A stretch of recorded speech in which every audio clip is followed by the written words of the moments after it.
ani takula de bolen ko ube takula nunun dila samaya dondo ko buke sadaqati ube wadeli de te ko mo kelen ko ko ke sadaqati samaya dondo ko ni e ko ete ulugo ko bu ube tanu ye misiri de kono kana misiri de la utila demisenu ni nyogonje e ka demisenu ko do i ka demisenu ko do ube to bon na ya soro sanji de gelera samaya donto sanji gelera sanji ko banna ko de sanji ko min banna ayan soro nyan kala susu nan ka julugo de mugo ka sadaqatu bo ko di pantawma an ka hinna de bisenu na ni pantaw ko be munu nan ka sadaqatu bo pour ala na hinna na sanji kana bashi to wala o de ya to hadisa sahale manana ne abe fi fuqaha ka kitabu kono ko ni sanji gele yara ko alimami be woneli bila mu'umma ko nya mariya ko katile sabasu ko kasaragatu ko ewa sanji ni salle ka ke la alana hinna na sanji na ko be fuqaha ka kitabu la ka soro ka ko ni sanji gele yara alimami ka jamanya mariya be katile sabasu an kasaragatu ko dari la jebenta sunna la ne doni ke bago kabara tumbaka men ni ewanya almami mi nya mara le kenan ni bi sunna fule mi maso am aw fule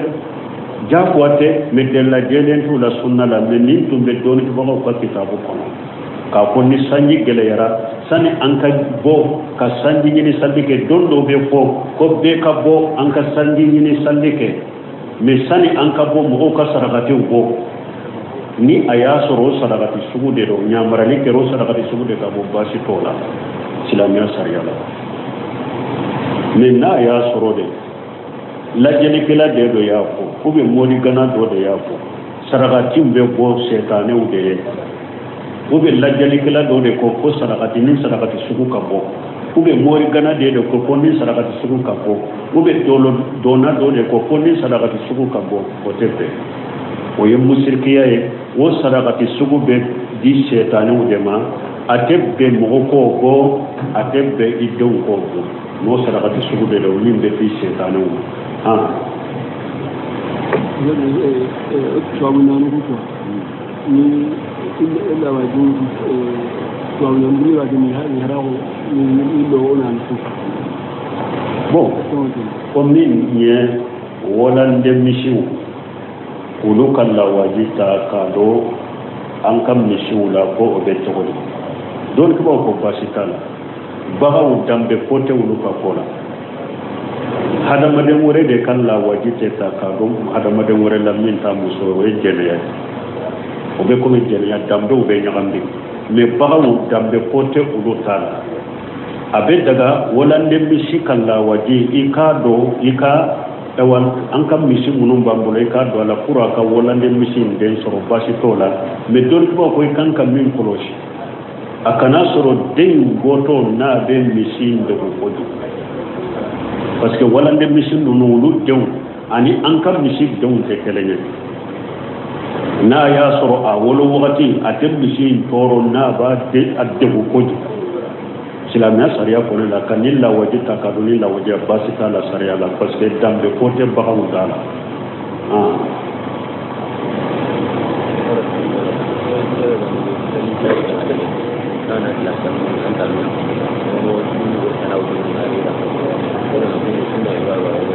bon ko do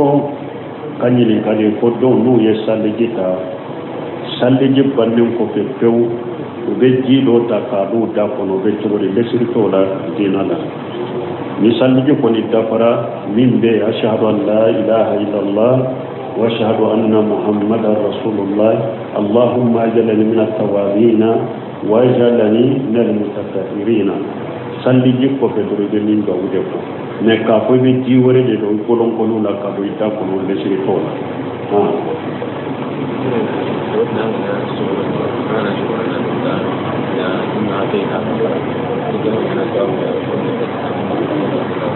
bon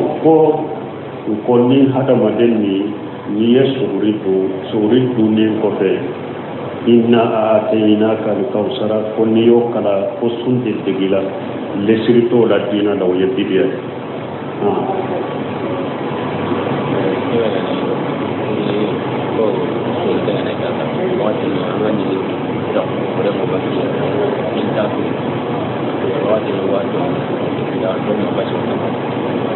bon ko doko ni ale sunna wakati dola joli be ko ale dawolo wula ale to akuno abato de todi o joli min be ko joli kuni mani ibe joli ibe afu ikana kuno me fenti ka sunna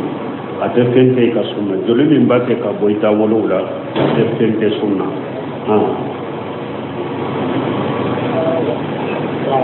Waalaikum salam. Ko kita belum pandai. Ko almami dia nya ho nara kami lagi. Après din no tra yi ki. Apa ke ada baru. So kana stokon jadi kan. Perla. Wadi ko ho nara kami ini ho nara kami. Allah korenya ro. Bon, ko ulo kalmami ko nu yesa ko salli ko abako be karakan kula salli o kofe o be tarawih ke ko yala ciden tumbe ko anyo ko ya abake ka jamanya mar barakan kula min salle ko yesa ko kofe arakan kula de anko o teppi o teddo sungalon nafila yi kono o ya damana nafila de donc sa ko kofe almami ka wakati di mo ko arakan kula salle o kofe be nafila tenuye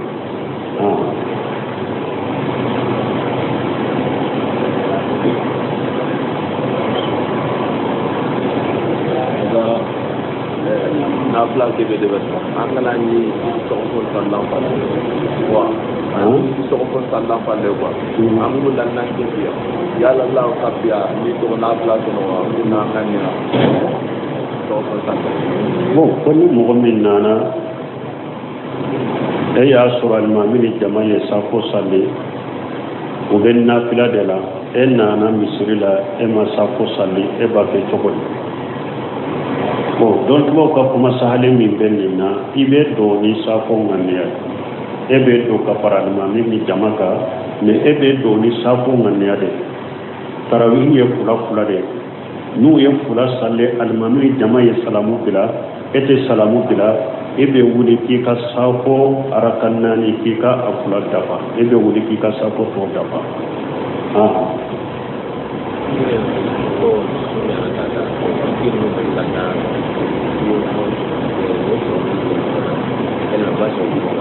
ko min ye sun ni sunna awa ube soromu do kilo ube chogodi soromu be suntinya don ke ba ko pemo pe na be ji palasita fare kolola ube be dumuni palasita fare kolola pikiri soromu no ko ni soromu ni adonna ube ni pikiri sugu ni mo na donna mogola abe ji jo yoro do kefa jo yoro be jo fare kolola abe dumuni jo yoro ta fare kolola o pikiri sugu donc o soromu sugu o be sunji sumbaga to kanodo ni banana ni tenya ko o pikiri sugu ka doila o soromu sugu ka doila ibe sun tigede ibe mi ka sun tigede ka pikiri nununta ka soromu nununta mi sungalo temena ibasa me pikiri ni pikiri simple de do ate ji palasita par kolola ate dumuni palasita par kolola ni sunto do ni hatagira ko pikiri sugu ke ebe se ko ke ote sunti pikiru simple ote sunti na basi tola me min be soromu min ye soromu yesa abe ji do yoro ta par kolola be dumuni do yoro ta par kolola mun ni sunto yo koneta sumbe ci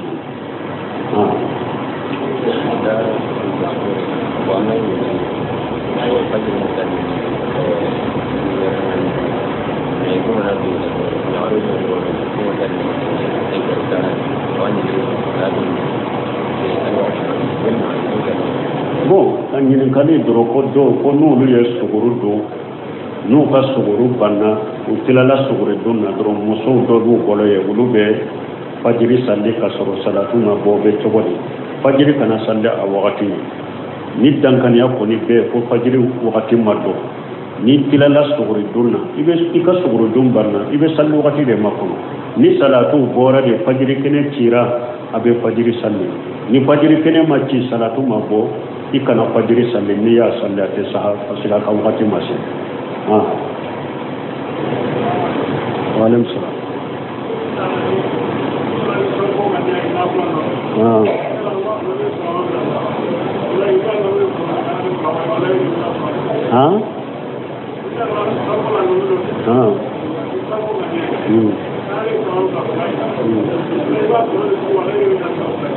no de ko ni alimami ni eye donna ni safo ngani ay ni alimami ni jama'i salamu bila ebe na ni ka fula ye ebe na ni ka fa fula ye ko da ko be faru kan na fila tola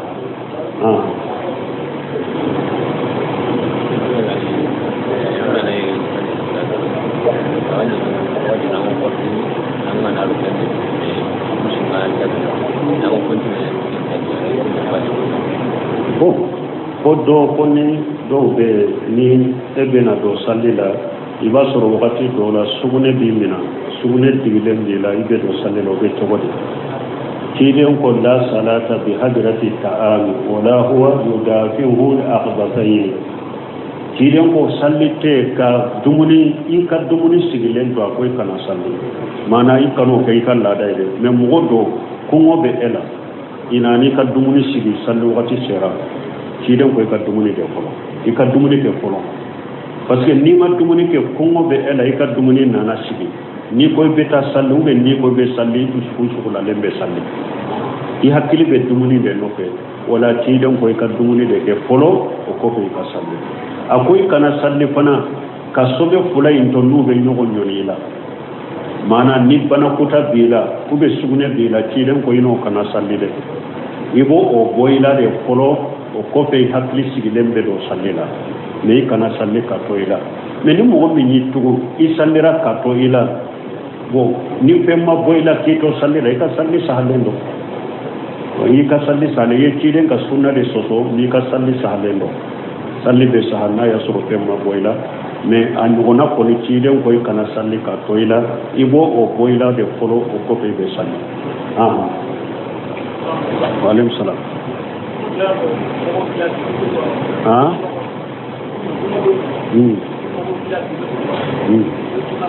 kakala se cogo di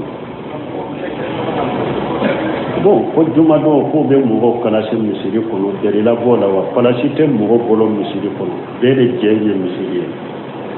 kidan ko man sabaga ila ma lam yasbaqu ilayhi muslimu fa huwa haqqi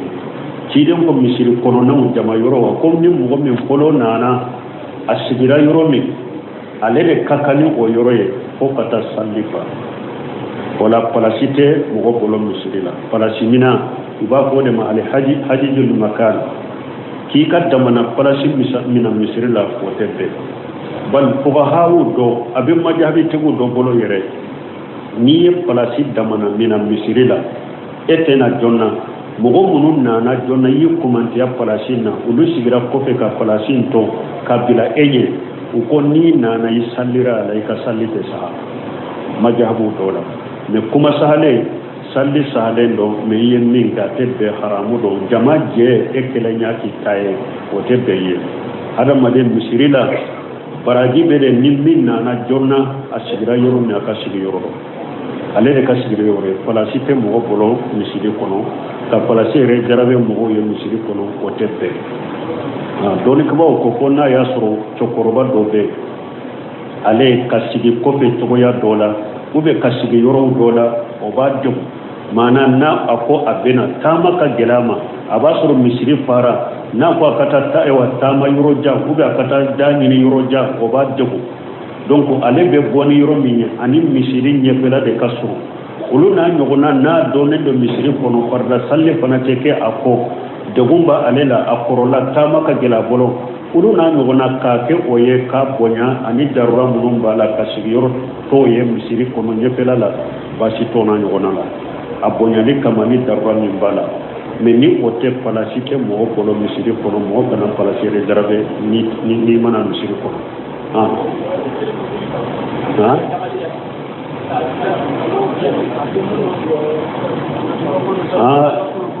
min tay e kala nyini de mana munum be sapaw labbe sani sallu wati kana bashi tola kutuba wakati doro kajo me sani alimami kana mugo kasuru misiri kono depuis sapaw majo kamugo ewa gere nyogona usigi togo benya togo me sani sapaw ka woli pour sapaw ka labbe bashi tola ne ni kutuba damina na tigi kajo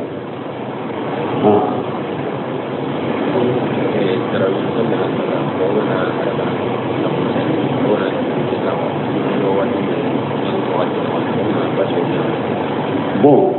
ko ewa tarawi konona la mana su konona la kacca kake su tallabande la jojan salli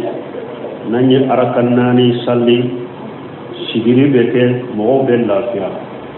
o lafiya wakati konona na ka wajibi ka bo chogo Abdurrahman al-Barrat nyine karanina saudiya ka mufti do ko basitala minya kitabu dobe ko aduraru saliya fi ajubiyatu najdiya unyinin karanni na ko basite ni wajibi min mo be sigi hakken min ke sanu ka wuli kabila sirale ni wajibi ko basitala buno semi unyinin karana ale ko atu do ibe se ka ke me ka ko e wakatu do pour mo do kan la fi afana akani ale ko ibe se ka to e wakatu har ni min nyake ibe se ka to e wakatu ni wakatu wala bashi to nuna ni bonana ka mo wajo ko hakili jige ko do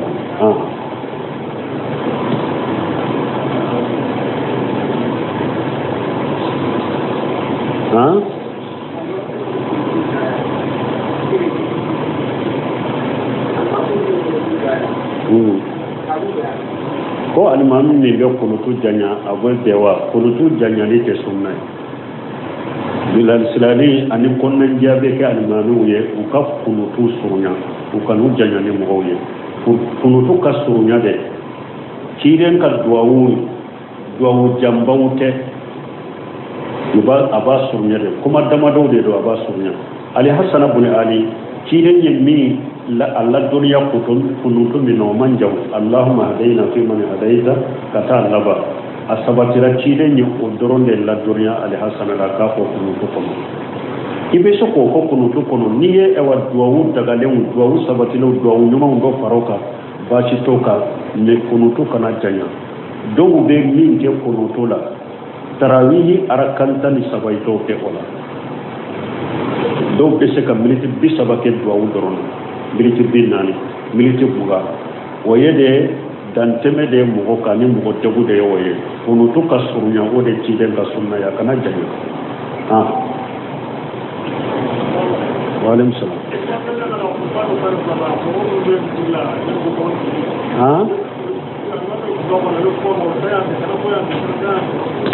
Como?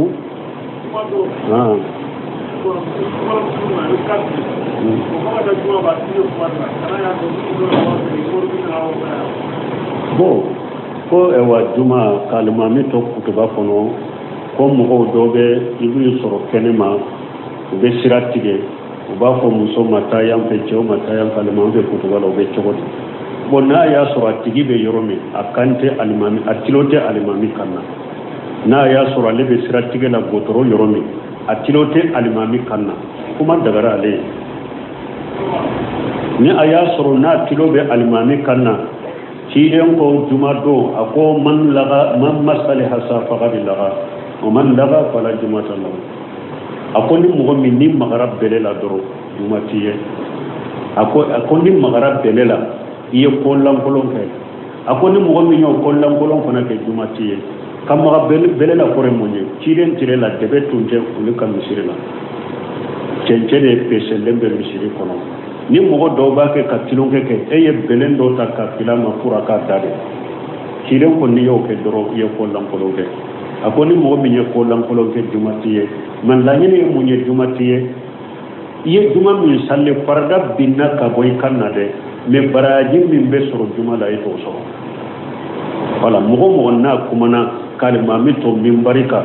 o sugu la aw a ka juma baraji tiɲɛna pewu n'a ye juma salli farida in binna ka bɔ a kan dɛ mɛ a ka juma baraji tiɲɛna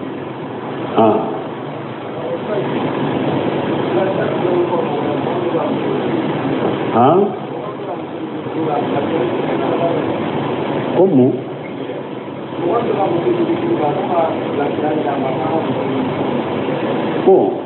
como min b'a fɛ ka muso dɔ ɲini furu la an bɛ bilasirali jumɛn kɛ a tigi ye ciden ka bilasirali de bɛ fɔ a tigi ye ciden ko tunkahu al-mar'atu li arba'i limaliha wa lijamaliha wa lihasabiha wa lidiniha fajfar bi dhati din tarbat yadaka ciden ko a ko mɔgɔw ko muso ɲini ka furu ni fɛn naani dɔ la kelen de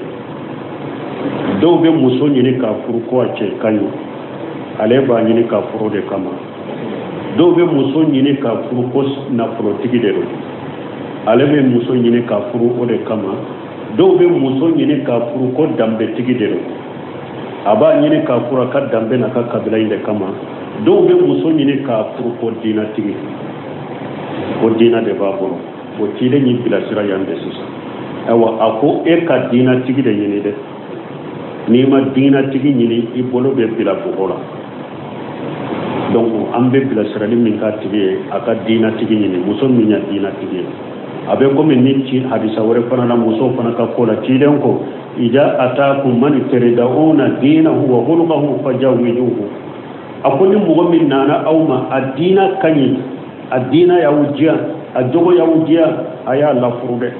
nin bɛ cɛ ka bɛ muso kan wala i bɛ muso min ɲini furu la muso diinatigi ɲini min ka diina ka ɲi a ka jogo ka ɲi a tɛ nkalon tigɛ n'i y'a jateminɛ muso la n'a bɛ nkalon tigɛ i yɛrɛ kɔlɔsɔ depuis i ma don a la i y'a don a la a bɛ nkalon tigɛ i yɛrɛ kɔlɔs'a ma mais ni muso min na diina ka ɲi a jogo ka ɲi a tɛ nkalon tigɛ kɛ ni muso sugu de ɲini i k'a fɔ an bɛ bilasirali min kɛ o ye o de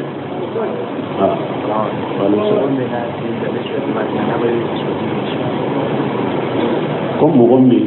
n'a bɛ saliji ta sisote b'a sen na a bɛ jɔsili kɛ sisote kan o bɛ cogo di awɔ saloli bɛ kɛ sisote kan mais saratiw de b'a la a ka sɔrɔ i ka saliji dafalen ta misali la fajiri ni e ye fajiri saliji ta ka dafa pewu i y'i ka sisote don i sen kɔnɔ i y'i ka senw don sisote la saliji dafalen kɔfɛ i ma sisote ninnu bɔ i nana dugu kɔnɔna la o cogo la bon ni o saliji tiɲɛna e taara ɲɛgɛn na banakutaru bɛ sugunɛ fɛn dɔ bɔr'i la o saliji tiɲɛna n'i bɛna saliji kura ta n'i ye saliji ta i bɛ saloli kɛ sisote ninnu kan n'a y'a sɔrɔ i tɛ taamala yɛrɛ su ni tile dir'i ma 24 heures o dir'i ma i bɛ se ka saloli kɛ i ka sisote kan n'u m'u bɔ n'a y'a sɔrɔ i bɛ taama dɛɲa la tile 3 ani tile su 3 ni tilew dir'i ma eri 72 o dir'i ma i bɛ se ka saloli k'o kan mais a k'a sɔrɔ u dɔnna saliji dafalen kan i m'u bɔ fana donc ni saliji tiɲɛna i ka saliji tiɲɛna n'i b'a kɛ ka saliji kura ta n'i ye sufɛnw tɔw kɔ i sen 2 i b'olu salo maana i b'i kinin bolo kɛ ayiwa a sumalen dɔrɔn ka bɔli sisoti sanfɛla la numan bolo fara sumare i b'a bɔli numan sen sisoti sanfɛla la sanfɛla de bɛ salo dugumala t'a la dɛ kofi dɔw sisoti dɔw sanfɛla de bɛ salo n'u donna sɛnɛya dafalen kan i bɛ saloli k'o kan yagare waati ne bi a tigena France waati ni hoye bera ki bangi kolosi ki France no ngai kunga danya mangara nya kota be akota nganga ni horenga batanga mo guru ko esa ansu mun tenga na kenya ti bashi wai yo hiwe nya na yagaru ngara hiwe nya na ki bangi kolosi komina ko lolle mun do mena ka kwa donc bashi semi wo France ngana nya na sasa ngani ni hore ga batanga ko bo hore be ga batanga ese tenga antu men kabana bo ko muso dɔ de ka ɲininkali kɛ donc ko olu bɛ France ko olu bɛ fɛn dɔ kɛ ko b'a fɔ bange kɔlɔsi musow b'a kɛ u yɛrɛ la ko n'i y'a dɔn i yɛrɛ la ko joli bɛ bɔ joli min bɛ bɔ ko a ka ca fana ko bɛ sun tiɲɛ bɔ sani ko an ko jaabi fɔlɔ bange kɔlɔsi min filɛ nin ye silamɛya sariya jɛna n'a ye darura wagati de muso min n'a y'a sɔrɔ e ka wololi kɔnɔna na dɔnna i ka denw ka surun ɲɔgɔn na kojugu n'i jiginna ni den dɔw ye ni be na kalo nani ko ni dafa doro ibi ka eregile ni ni che joira doro ibe kono wereta kan ni de ndo sinna atese ka bo sinna fana ka dumuni tu dembe ni muso min ka jigini kera ni togola deun ka suru yugo na ko jugo doni ke baga ko ni nye daro ba ko tenje mun nashiri ka kono ka bila muso to ka wololi kono hakela abe daga ika furata nina ube bange polosi fe ika ta nina mimbe den nunu yoroma ewanka furanse janya nyogo ki bila muso to ka wololi hakela basi fe nina minye darurai a ube musolmi awo perela sinya kele sinya fula sinya saba dogotoro ya ira dana ya be dogotoro mununka uba nyedo ula saba dogotoro fula saba nyogona ya ira dana ya be mununka ka ko ni fule ka wo pereli ke sinya hake minna na ko aka konota sisa aka jigi jonna sisa ni awa kono france ma janya nyogona be kama kasarai ni abese ka pura dota ka bange kolosi dota aka sankele sanfula san saba nyogona ke akana kono wereta o kopi abese ka konota ni fana dagara ni nye daruraye ni fana dagara kube asabana nu dogotoro ya ira musomi wo perela sinya saba sinya nani ni ko ni fo aka wololi ka jode pew na aka wololi ma jo pew na ye kono wereta awun ka dogotoro doni la aka boala aka ge ni ni fana donna dogotoro saba tele un bolo donc ni fana wololi bejo ni nye daruraye ni wote ko deun kana chaya bolo ube deun la doli ka gele a ube dépasser chaya atebe silama ko ere ka deun janya nyona be o ya haramu islamia sariala o yede yi ka jigi dugu yani alaye donc iba de kiden ka sariya ere den chama wolo tajawwajul wadud alwalud inni mukasir bikum la anbiya kiden ko yem muso furo be muso munun kana ni muso munun be den chama wo parce que yomal kama don ne be waso mantum to kanin kan mantum chaya ne kiden ka sariya kiden kan la yini be chama wolo de donc ka wolo ni jo ka soro darurate ko jiya ko doro de passer be chaya bolo ulla doni be gele yam bolo ulu na ngona a haramu yalen do ikika wolo jo a haramu yalen do ikka bange kolosita ambe min ko yoro la ko yoye bon afulana ale nyini kalim minke ni bange kolosinta jolo min be ko na ya soro kalo bode do sunchina joli min be ko na ya soro ka kalo bo wati do kalo bo joli do be ko abora ko mi kalo bo nyona da abora a wakati de la kalo bo joli de do ika sunchina ite sika su o ka sunchina mais na ya soro joli min be ko kalo bo joli te bange joli panate joli do doro niya ta bora kalo bote o te sunchina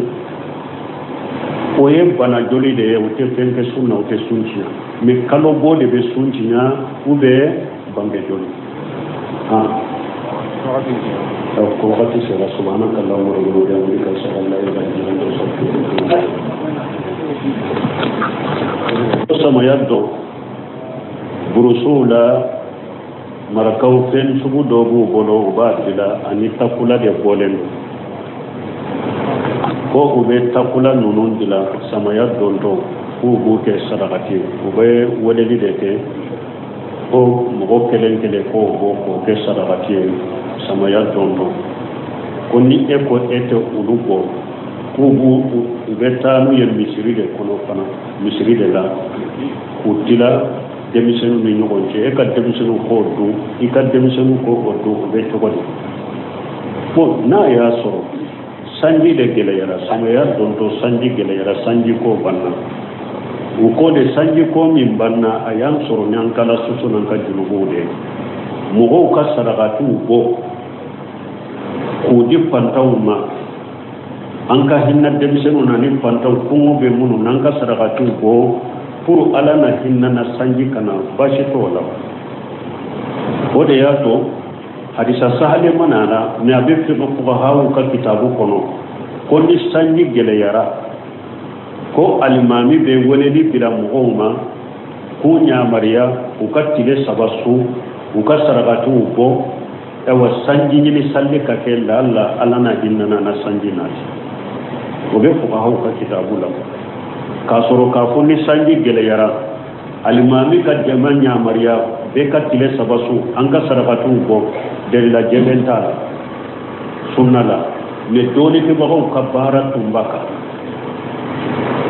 mais ni ewa alimami min ye ñamaralen kɛ n'a ye ni min sunna filɛ min ma sɔn a filɛ